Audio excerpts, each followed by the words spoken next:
সবসময় অবাধ্যতা, এটা কি ধরনের অবাধ্যতা?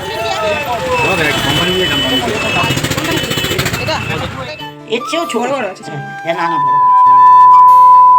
যত দিন যাচ্ছে ছেলেটাকে নিয়ে আর পারা যাচ্ছে না, দুষ্টুমির হারটা ততই বাড়তে থাকছে। তো হ্যালো এভরিওয়ান, আশা করছি তোমরা সবাই খুব ভালো আছো আর তোমাদের ভালোবাসার আশীর্বাদে আমরাও সবাই কিন্তু এখন অনেক অনেক ভালো আছি। আর আজকের ব্লগটা আমি এখান থেকেই স্টার্ট করলাম। আর সকালে বাসি কাজ বলতে আমার কিন্তু সেরকম একটা কিছু থাকে না, আগেই তোমাদেরকে বলেছি, শুধু ঝাঁট দেওয়া আর ঘরটা মোছা। কারণ আগের দিন রাতে আমি কিন্তু বাসন কোসন মেজে গ্যাস ট্যাস পরিষ্কার করে সমস্ত কিছু রেডি করে রাখি।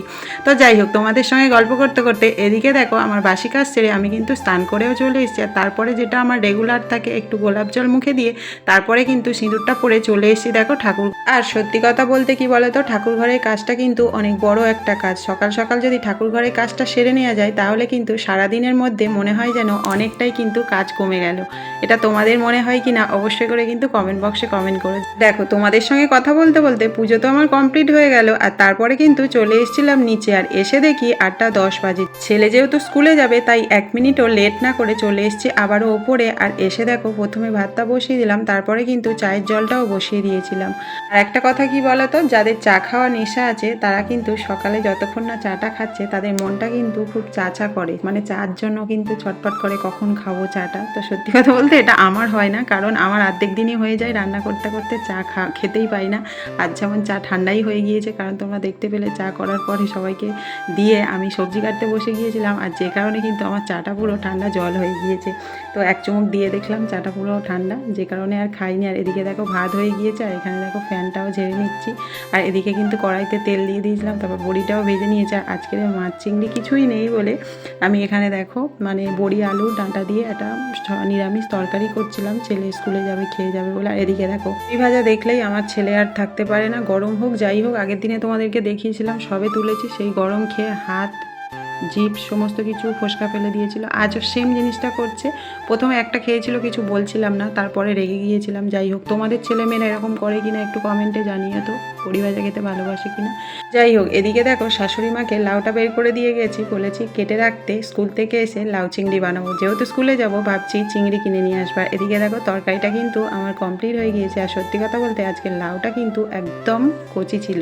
তো ফাইনালি দেখো এখানে ছেলেকে দিয়ে একটু তরকারিটা চাকাচ্ছিলাম যে নুন দিয়েছি কিনা জানার জন্য। তো ও খেয়ে বললো মা বুঝতে পারছি না। তো শেষমেশ কিন্তু আমাকেই দেখতে হলো। আর সত্যি কথা বলতে এই সব না আমি অতটাও ভালো বুঝতে পারি না, আমার ছেলেই কিন্তু খুব সুন্দর মানে ভালো হয়েছে না খারাপ হয়েছে, নুন বেশি হয়েছে চিনি বেশি হয়েছে এগুলো কিন্তু পারফেক্ট বলে। তো জানি না কেন আজকে বুঝতে পারলো না। যাই হোক, তোমাদের সঙ্গে কথা বলতে বলতে তরকারি কিন্তু আমার হয়ে গিয়েছে। আর তরকারিটা কিন্তু আমি নামিয়েও ফেলেছি। আর তার মধ্যে দেখো আমি দুটো পাউরুটি নিয়ে এসেছিলো তোমাদের দাদা ভাই, আর সেই দুটোই কিন্তু সেঁকে নিলাম। আর একটু কিন্তু দুধ চা বানিয়ে নিয়েছিলাম। ওই যে সকালে একবার চা করেছিলাম কিন্তু চাটা আর খাওয়া হয়নি, ওই যে বললাম না ঠান্ডা হয়ে গিয়েছিল এক চুমুক দেওয়ার পরে, তো যে কারণে চাটা আর আমি খাইনি। তো এখনও দেখো চাটা রেডি করলাম কিন্তু খেতে পারলাম না। ছেলে স্নান করা হয়ে গিয়েছে আর টাইমও হয়ে গিয়েছে, যে কারণে ওকে আগে ভাতটা দিয়ে দিলাম, তারপরে কিন্তু আমি দেখো চা আর পাউরুটি খেয়ে নিলাম। তো চা পাউরুটি খেতে কিন্তু বেশ ভালোই লাগে, বিশেষ করে দুধ চার সঙ্গে আমার তো বেশ ভালোই লাগে।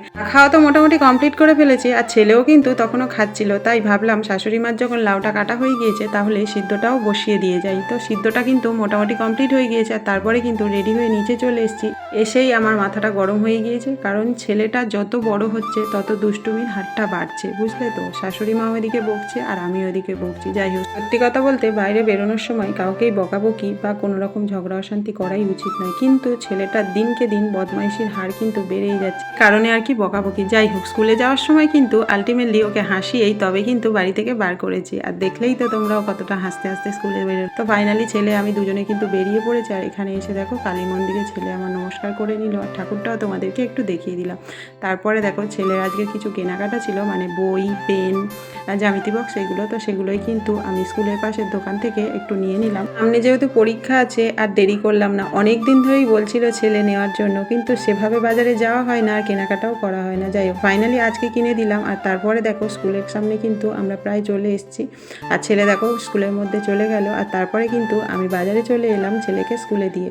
যে বললাম লাউ চিংড়ি করবো, চিংড়ি কিনবো, আর ভাবলাম এসেছি যখন একটু সবজিও কিছু কিনে নিয়ে যায়। আর সত্যি কথা বলতে বাজারের মানুষগুলো আমাকে এত ভালোবাসে আসে না, গেলে কিছু না নিয়ে ছাড়বে না। আর বিশেষ করে এই কাকিমাটা শুধু বলবে কি দেবো মা, কি দেবো বল। আর মুখটা দেখে তোমরা বুঝতে পারছো, এটা দেবো, ওটা দেবো, সেটা দেবো, মানে করে যাবো। ফাইনালি বাজার করে আমি কিন্তু বাড়িতে চলে এসেছি। আর সত্যি কথা বলতে এতটাই ভারী হয়েছিল না, আমি না আনতে পারছিলাম না, জানো তো। আর বাইরে এতটাই রোদ্দুর, আমার এত কষ্ট হচ্ছিল।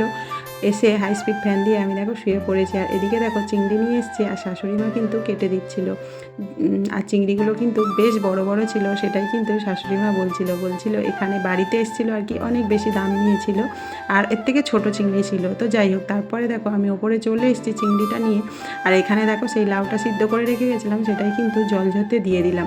যাই হোক, তোমরাই আমার ব্লগগুলো এত ভালোবাসা দিচ্ছ, তার জন্য তোমাদেরকে অনেক অনেক ধন্যবাদ, আর মন থেকে অনেক অনেক ভালোবাসা রইল।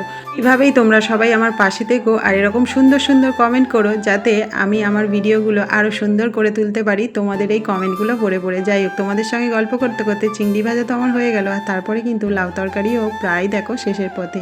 ফাইনালি লাউ তরকারি কিন্তু আমার হয়ে গিয়েছে। আর এদিকে কিন্তু আমি একটু চিনি দিয়ে দিলাম। আর সত্যি কথা বলতে একা একা ক্যামেরা করা যে কতটা প্রবলেম, সেটা আর তোমাদেরকে কি বলবো।